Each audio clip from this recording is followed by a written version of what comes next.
How to add another account on Facebook. Hey everybody, welcome back to the channel. In today's video we're going to learn how we can add another account on Facebook, so make sure to watch the video till the very end.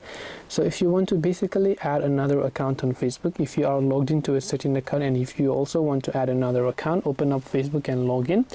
Tap the three lines option from the top right, and right over here you can see this drop down menu. So if you tap on drop down menu, these are the ones that the pages you have and the Instagram profile.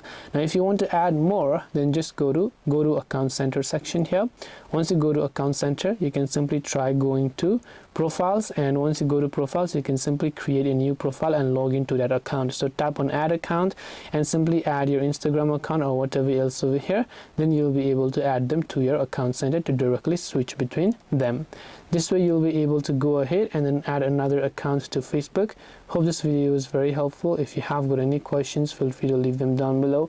Thank you for watching till the very end, and see you soon in the next video.